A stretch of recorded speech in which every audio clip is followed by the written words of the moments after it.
Parental separation can be tough, and the idea of having to navigate a co-parenting relationship with someone that you don't like can be even more overwhelming. But you don't have to navigate this on your own.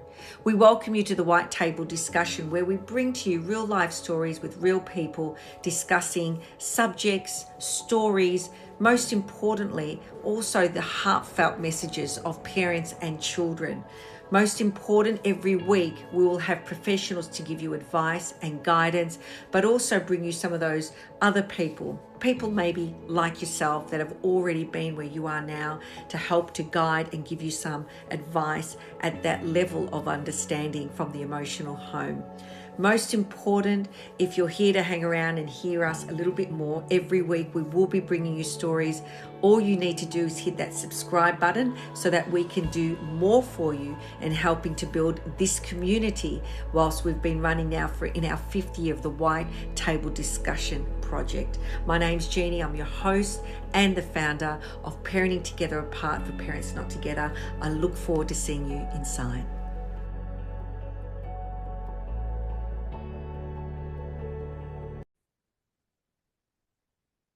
Hi everyone, and hello, Joanne Law with us today at the White Table Discussion podcast. So welcome, Joanne. Joanne's from Mediation Institution, Interact Online, where all our mediators are, birthed from, I should say, and very well in terms of the training. So welcome, Joanne, and thanks for meeting up today for a chat.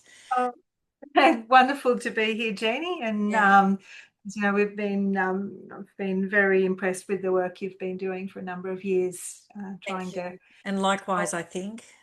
pull off the edge and and back into to something that's not going to be so harmful for themselves No.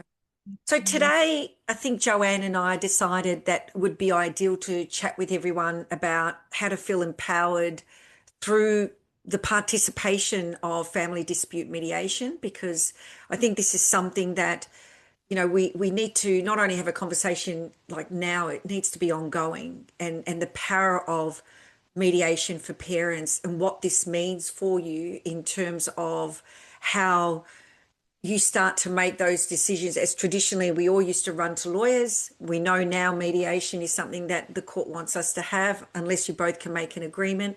So it's all about how do we empower the process for ourselves, or empower ourselves during that time when we do commence. So maybe Joanne, just share a little bit about just your experience, and as we're evolving too, because of the changes that are happening, what you're seeing, and what that that empowerment versus the disempowerment could look like, or does look like. Yeah, no, look, absolutely. And it's such a critical thing because so often people are attracted to the idea that they can just hand this whole horrible mess to someone else to sort out. They don't want to have to think about it. They don't want to have to make decisions. And then the mediator comes along and says, oh, it's self-determination and we won't make decisions for you. And they say, well, that's not what I want. And I'm just wanting to really encourage you to think, yes, it is what you want. It is what you need, because it's your life and your family. And Absolutely. handing things over, trying not engaging, not wanting to listen, not wanting to talk about what's going on for you, can really be disempowering, because it means that all these people, all these professionals that are highly trained and motivated, because I haven't met any mediators that come into it because they oh, it's a quick way to make a buck. It's kind of hard work. I get a lot of people that used to be lawyers, and they don't want to do that anymore because they see the harm that that really long entrapped engagement with the court can cause for families. And I know that you've you've seen that, Jeannie. Yeah, So absolutely. often. Yeah. And I think I think the one thing that aligns both yourself and us is the fact that, it's all about staying in the power of decision making.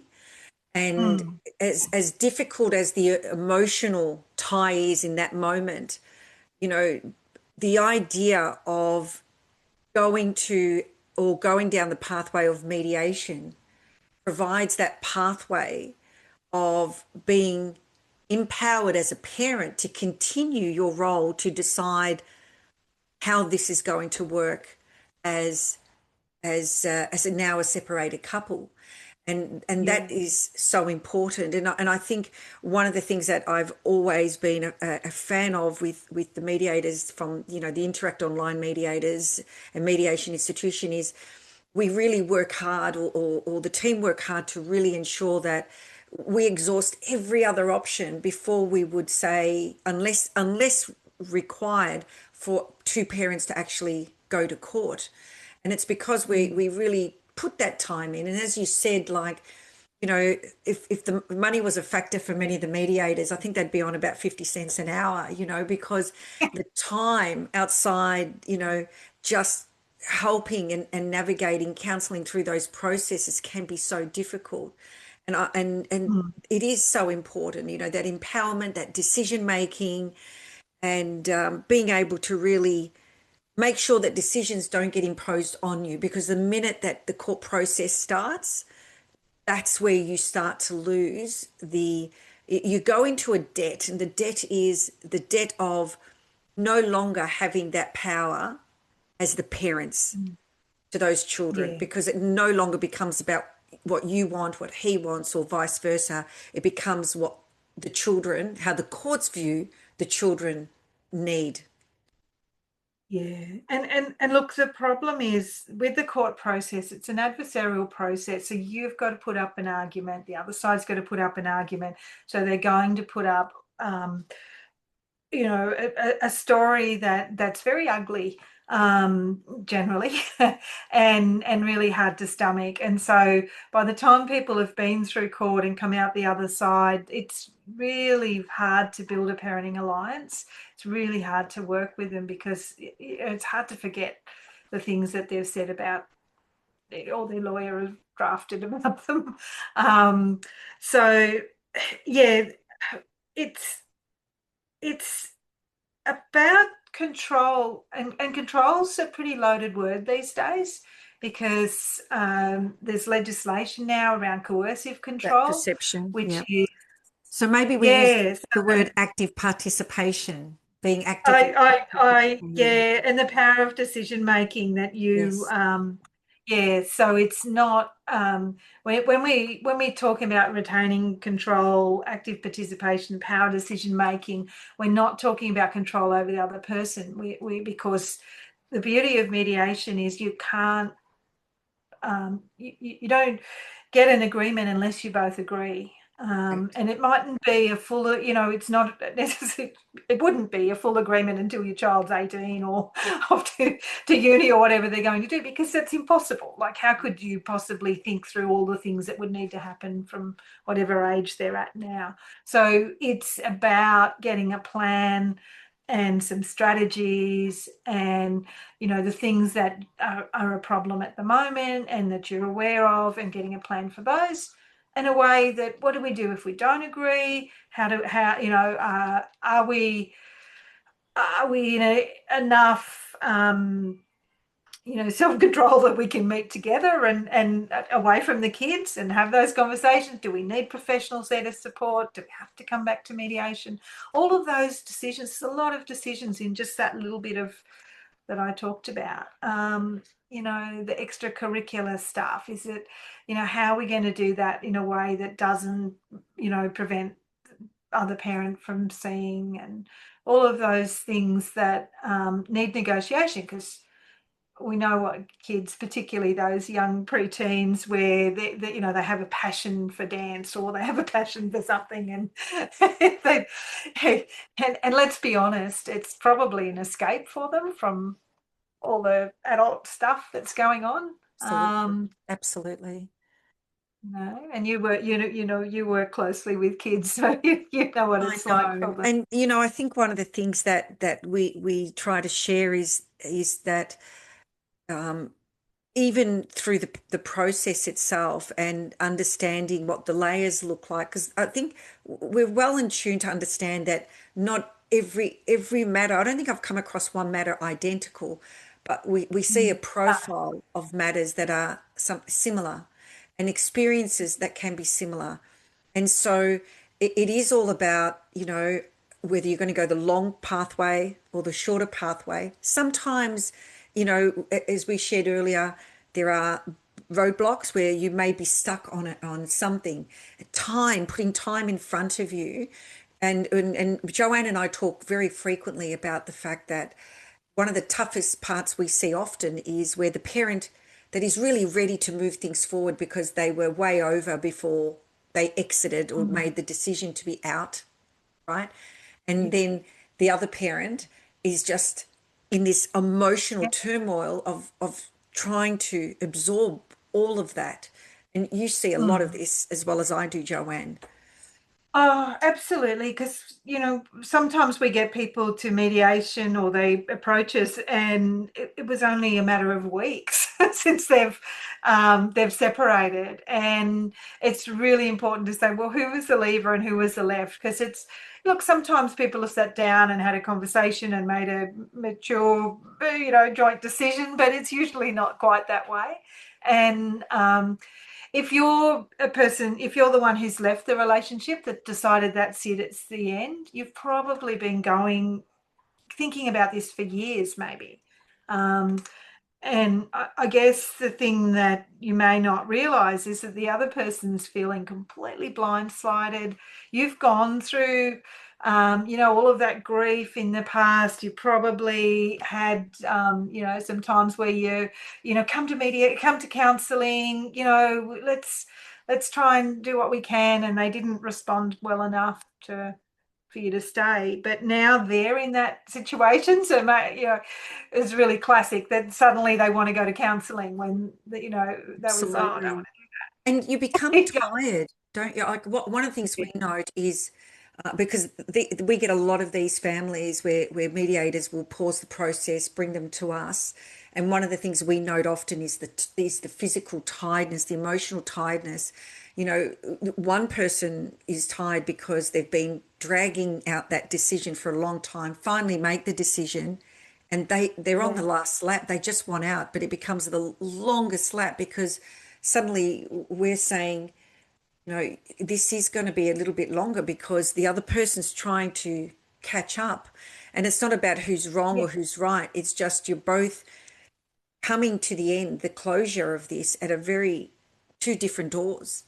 And so, yeah, our job, responsibility to you and from the mediators is to ensure that you're making good decisions with the right state of mind. And so we can, guide as best we can. So sometimes if the mediators are pausing the process and, for example, referring it to someone like ourselves, it's purely just to say, let's just slow it down. Let's just keep the power with mm, you guys yet. Let's see what, these guys can do to try to do a full yeah, circle. And that time can make such a difference for healing, for recovery, for repair, and bring a sense of sensibility to return back to what those decisions that you sort of had left sort of sitting on the fence before you came. So these are so many reasons why the empowerment, the word empowerment, I believe, it's also a evolving door through the process, Joanne. That's how mm, I see it. yeah. Because there's just the waves are up and down for many parents through this process. Yeah. Oh, absolutely. And it is that concept of process. So thinking of it as, working with the right professionals to help you with what you need now, being a little bit patient, but also realizing that you can deal with the urgent stuff, and then you can allow a little bit of time to just settle and Yes, see how things go. We often find that there's really, really high levels of anxiety. Sometimes people are depressed, and so they're really struggling to make decisions. And um, maybe their approach to conflict is to try and avoid things. So absolutely. they're Yeah. and so they won't speak up, and they won't, they don't want to talk about what they want, either because they think if I say what I want, maybe they'll try and stop me. But if you don't say what you want, you're not going to get it. And so, having working with people that you can trust, that are going to hold a space for you so that you can, um, talk about what needs to be said, and put together a plan that is either going to work, or that you think, well, I think it's okay to try. It's Absolutely. safe. And Yeah. And I um, and I think you said something just now that has really made sense too around, you know, people do experience different forms of anxiety, at mm, different times. And so, at times mediators will note this, but there'll be never a yeah, time where they will, say, put you under the bus in front of the other parent. But it's no, also important, the more that you're in that space of being able to, let the mediators know, let us know mm, what is happening for you. You may have had to go and visit a GP and get some medication just to help you get through. These things, life happens, and the more information that the mediators ourselves know, the more that an informed decision can be made to allow you to have safe spaces, support possibly with you, so that you're feeling like you're in a space where you're feeling emotionally safe whilst this decision process has been placed upon you. So I mm, think the importance, part of the empowerment is not just trying to go in with a sense of, it's ideal to put a checklist in and say, this is what you want, but, that mm, could nearly be the fueling of the fire. So what we're trying yeah, to do is say, come to us in a different level, because we understand you're human, and mm, many of us have been through this already. And yeah, let's just chip at this very gently, and then let's work out what your personal needs are, so that we can then somehow find the way to merge through an alignment. That doesn't necessarily mean you have to be in the same space with that person, but the wonderful yeah. journey about mediators, ourselves even, is that we can cushion that process with a bit of time, bit of patience. And I think it's amazing the outcomes and what can actually come out of it.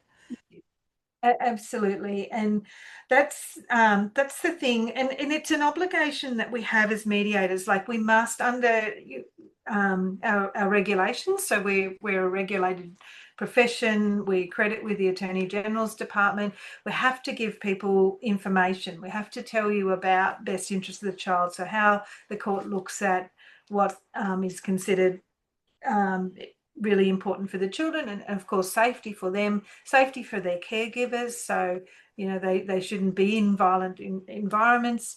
Their needs, their physical, social, emotional, cultural needs. So if there is a particular cultural aspect for either or both of you, how are those, how's your child going to become um, part of their community? How are they going to recognise, whatever special traditions and things like that you hold dear? So there's a lot. So they're complicated conversations. It's not just how many nights.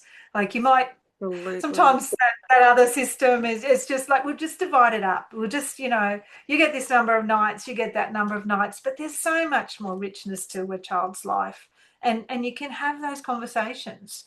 And if when we get parents that are willing to really work in that way, it just shifts the work you're doing, and it allows more compassion for everyone, um, and it works. It does um, work. but It does work. yeah, if you you've got that really old fashioned thinking of custody and visitation, that's so not our system here in Australia, and it hasn't been for many, many, many, many years. And yet people are still being influenced by our our other other places and other ways, and not realizing because what happens to your children now at this time is going to affect them for the rest of their lives. And I know that many of you um, have probably had that experience when you were children, and you probably swore it was never going to happen, but th- there's triggers that you've got laid down. Like there's things that and you don't need me to tell you this. You know it is. No, when you but it's you good just for the fall off the listeners deep to end. hear this, because I think everyone's got to get that. Um, like I always say, we're like at the bottom of the tier. Like we're probably the most easiest people that you'll meet, Yeah, because no one's going to growl at you. No one's going to tell you, put you in the yeah, naughty corner, let's say, or no one's going to judge you. There's no no, assumption. This is about us coming together. And I think when we met years ago, Joanne, I think one of the things we came in at a time where there was still not a lot what is happening now with all the new laws. And I think mm, one of the things that we aligned to was the fact that let's keep these parents out of court. Let's just keep yeah, them out of court. Let's do whatever we can. And it became such a channel for the mediators to bounce off. Then we can bring them back and we can say, right, now you're ready. Now you're ready to go, and yeah, then and what's been so good is it's the networking of other organizations and services that the connections become so valuable for these parents, because the early intervention, mm, when you're separating, the early intervention of for services like ourselves and mediation really allows us in a preliminary time to really start to focus on working on those issues. I mean, we know you're not going to like each other. We know you're coming in totally not liking each other. We're not there for that. We're not there to judge who's done what. We're there to both remind you in a very gentle way you have children, and mm, what needs to happen. How are we going to do this? Yes, you can vent, but how are we going to do this in a way aligning with the reminding you of what the probabilities could look like if it goes through court? mm, So why, and just being there to just continue those small steps. And I think you know everything that you're saying is correct. It's just so valuable. And I do believe that the right mediators are important. I might be biased with you guys, but I just feel like there's such I see that the differences, but the passion of many of these, yeah. mediators that really come in with just really articulation, wanting to resolve, wanting to help, wanting to support. Yeah. Look, like anything, you don't want to work with burnt out people. So you know, if you, Lack of sleep, yes. Burnt out, no. yeah, that's right.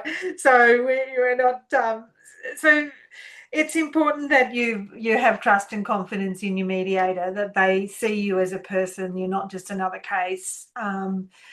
Ideally that you meet your mediator at the very beginning of the process, so they in mediation there we've got an obligation. We have to meet with people before mediation individually. You're never going to be just put in a room, Yeah. but some services it's someone else that meets with you. It's not going to be the mediator, which is it's okay but not necessarily ideal, because you need to be told what's going to happen, and you need to be asked if that how is that going to be for you.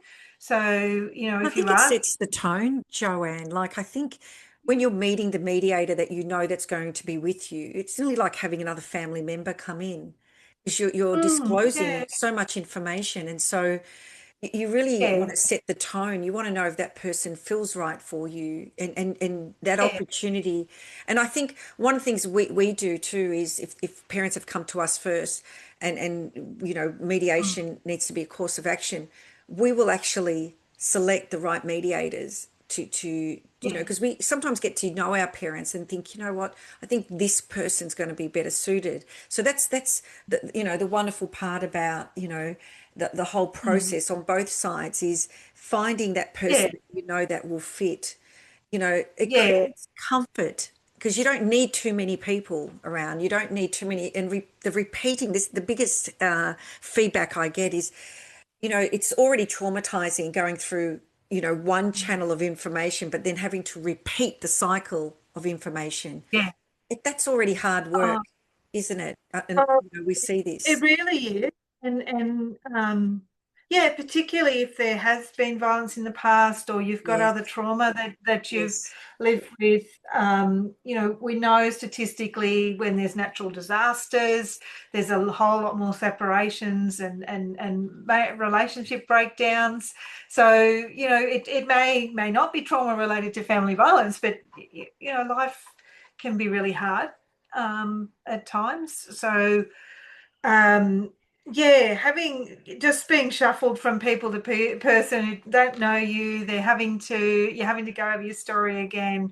You can get cranky and impatient, and then the whole and you get you know, confused too because the overwhelming grace of information, it's already confusing enough on the social media platforms. I yeah. mean, there is so much information Yeah, that there's it's so much information, but some of it is bad, and some of it is some of it's malicious, some of it's just bad, and some of it's ill informed. So yes, talk with yes, people like Jenny that know and Joanne, know the system inside out.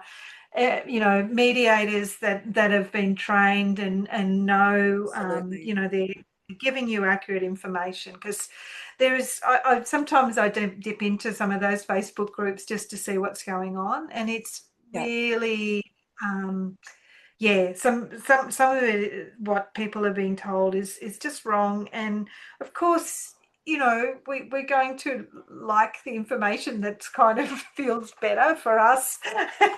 you know It could resonate, but I think that the people have to be cautioned that, that information can really set the tone of the way your attitude is, and yeah. put you on totally the wrong path. And that's why you've just got to be cautioned. It's not just so straightforward. And Oh, absolutely. Yeah, I call them thought viruses because they spread really really quickly and easily, but they're harmful.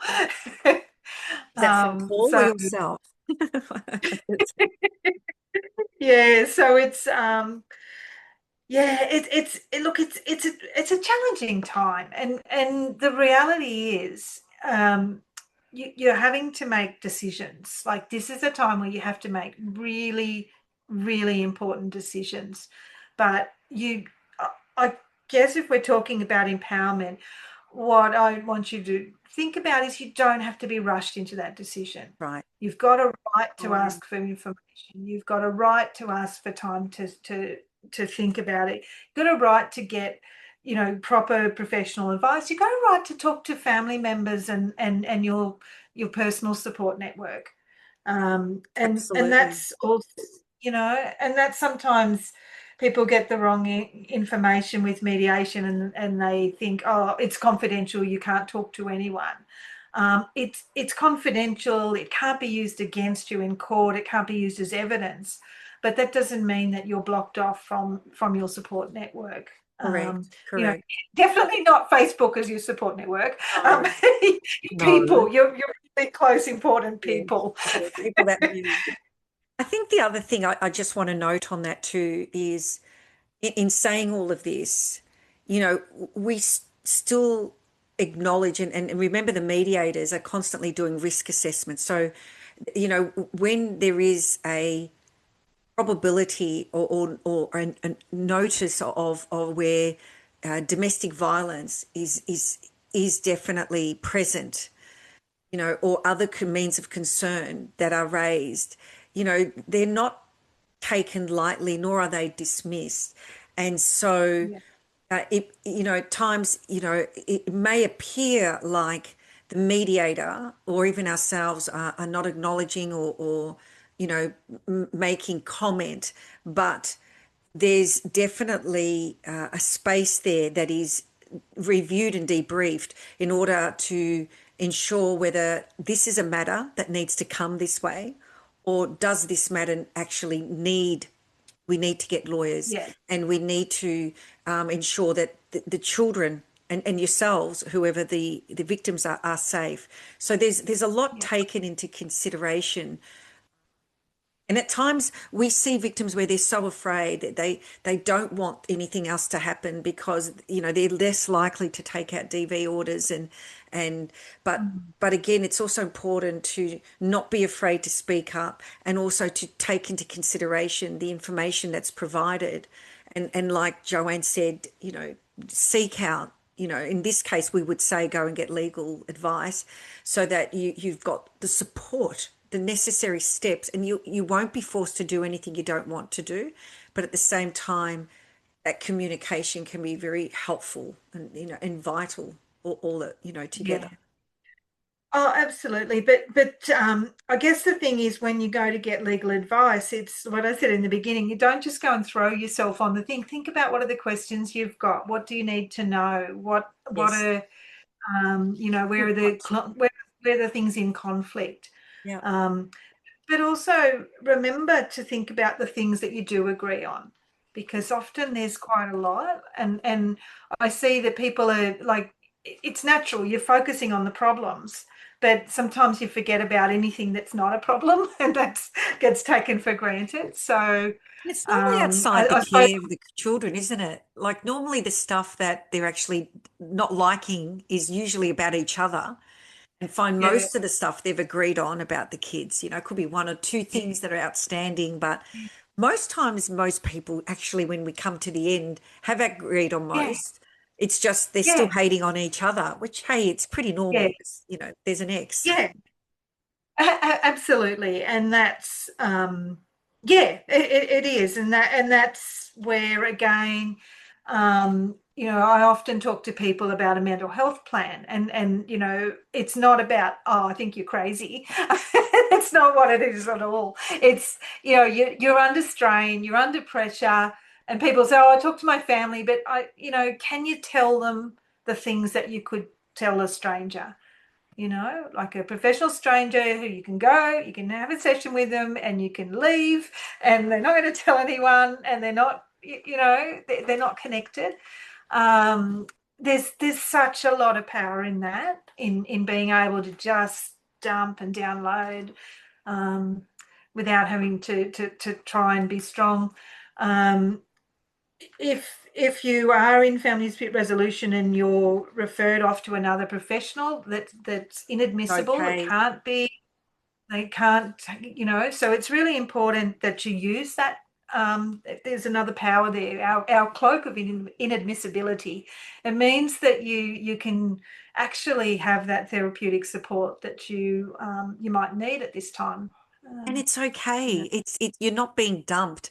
I think that's been the toughest for some. They feel like they're being mm, dumped by the yeah, mediator, or don't you're not you it's yeah. okay. It's just sometimes, Just a little even pause. ourselves, Yeah. we see that, what, right now we're going to pause this because we want you to go there to get you healthy, to get you in a place where you Mm, are emotionally healthy, so that you can yeah. come back if you need to, in order for us to be able to, help you make that decision that's going to be more valuable to you. So that's also really important, because I think we're becoming more sensitive these days, and we feel like because you're going from one person, you get confused, and people do nearly get offended by the idea that they're, they're feeling like being shuffled off, but it's not that you're being shuffled off.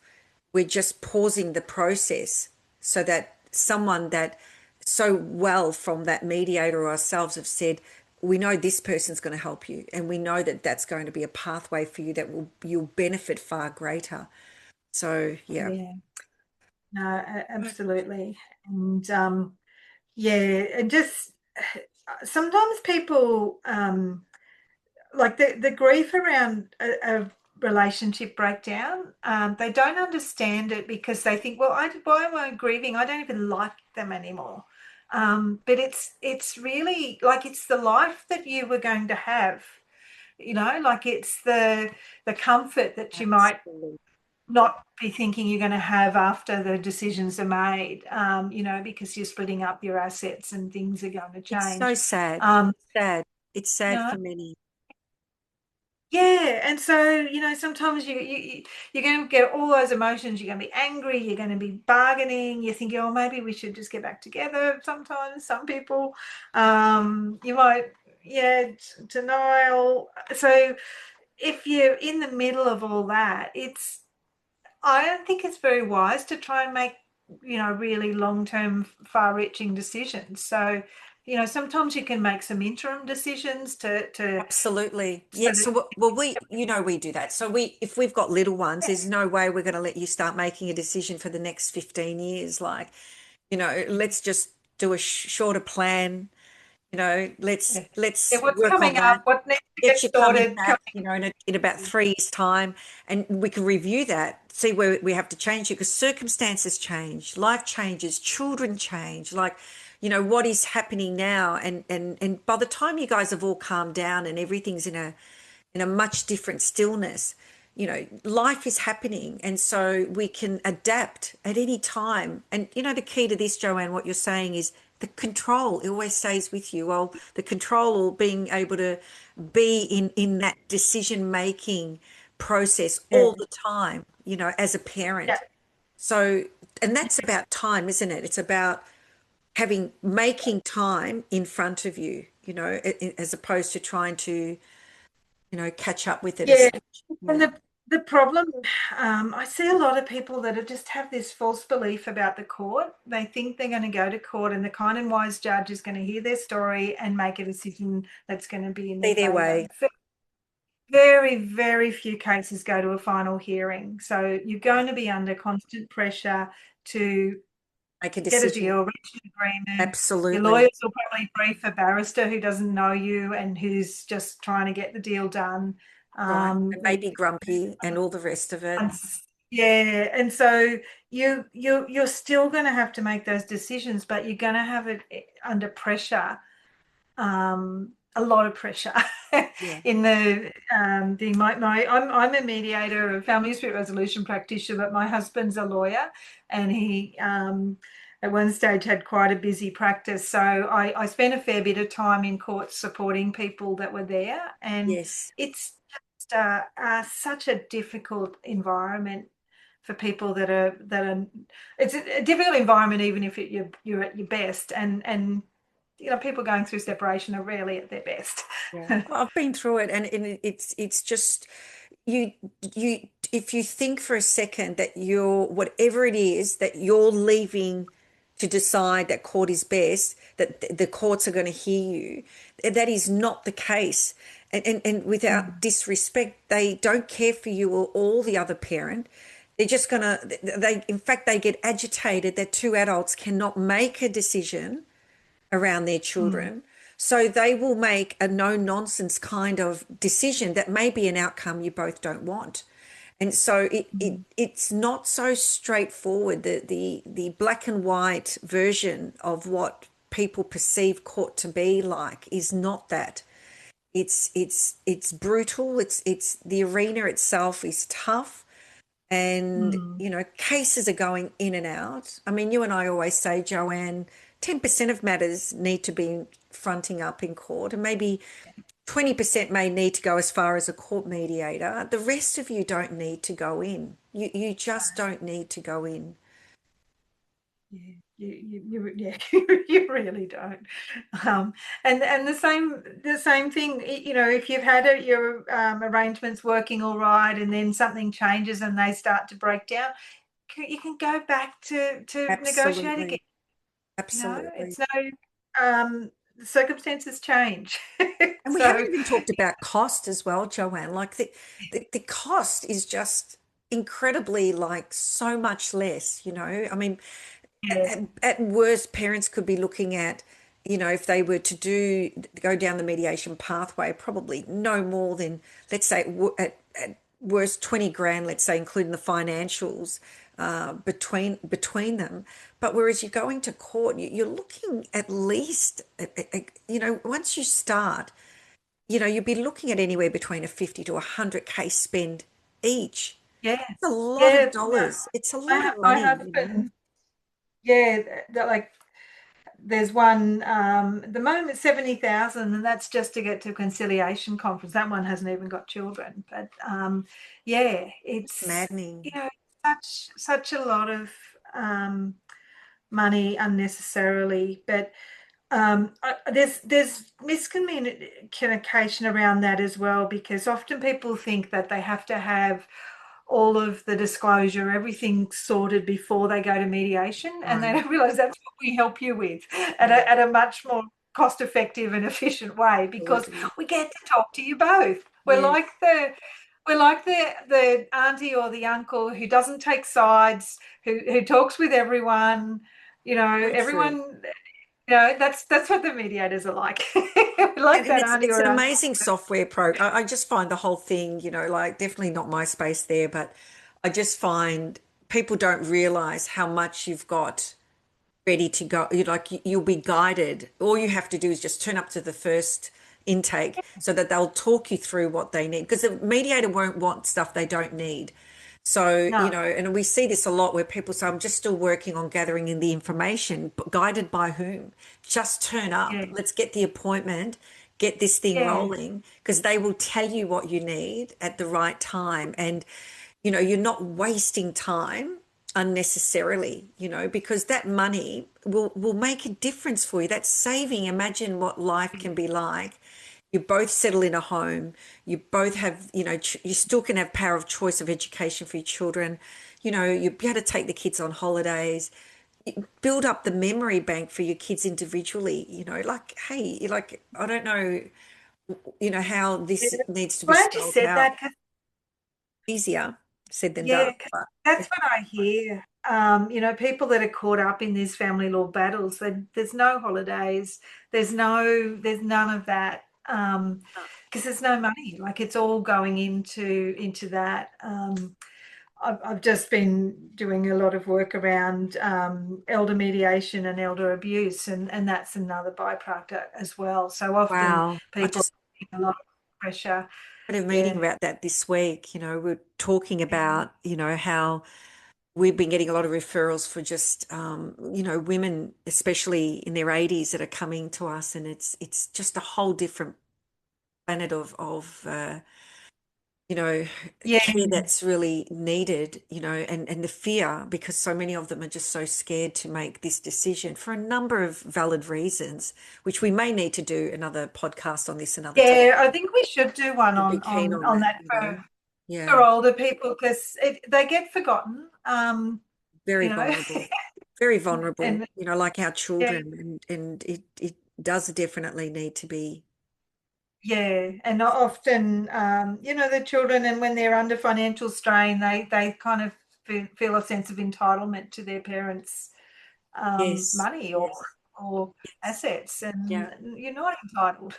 No, no, You know, not at all. Not at all. Yeah, definitely we can do that, Joanne. yeah, I think that'd Joanne, be great. thank you. As usual, it's been great. And I hope everyone just, I think the maybe last words of advice, Joanne, you would encourage our viewers to consider. Yeah, yeah. Think about what disempowers you, what makes you feel like you're not enough or smart enough or don't know enough, and do the opposite. So don't let people talk over the top of you, or don't just nod and say okay if you don't understand. This is important, this is your life, this is your children. So this is the time now for you just to say, I'm not, can you explain that again? What, just really focus on that, and working with people who have your best interests at heart. Absolutely. Joanne Law, thank you so much. Always a pleasure. Very welcome. It's Having a always a chat with pleasure. you. Thanks, everyone. We'll see you at the next podcast. Take care. If you or someone you know could do with our help, please book that free consultation at Parenting Together Apart for Parents Not Together. Remember, you don't need to do this alone. We'll look forward to meeting you soon.